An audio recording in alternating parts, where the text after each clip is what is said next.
Sir Glock, ako naman ang maglalatag ng mga letra. Ngayon aalisin ko na nakapalibot sa aking mga benda para mailabas ang 10% na taglay. Marami ding magagaling na rapper dito sa Albay. Simula ako nung mga panahon tinatawanan ng nakapalibot sa aking pangito itong larangan na pinasok ko. Wala raw akong mapapala, parang marami na banta, marami din nababala. Pero hindi ako nagtaugas sa mga sabi-sabi na ang musikang pinili ko wala raw mangyayari kahit na humahatak sa akin ay napakarami. Hindi ako magpapatinag kahit bumanggap ang tsunami. Hindi ako maarte kahit na ako'y babae.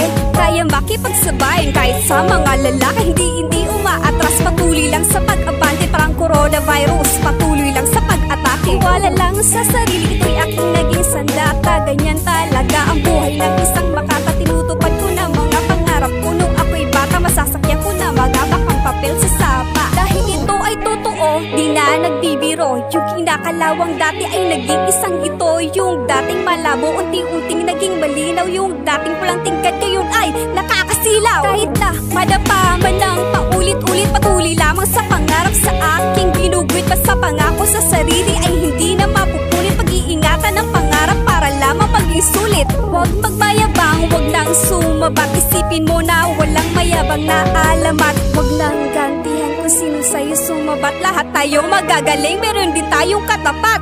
Respeto at pakikisama ang gawin pagkat pag binasa ng iba, ginagawa mo na aklat. Pag nagawa mo yun, mapapanganga ang lahat. Susuga at tagahanga at higit pa sa sapat. Mga hamon sa buhay, palag na ng palag. Mga bumabato, sige, salag na ng salag. Tuloy lang tayo sa laban, huwag nang maging duwag. Higpitan mo lang ang tornilyo mo na maluwag. Pagpasensyahan nyo na kung ako man ay na-late. Sana okay lang kayo at palagi kayong safe sa kahirapan sa Pinas. Sana tayo ay makascape. Ako nga pala si Raisa, ang Uragon Babe.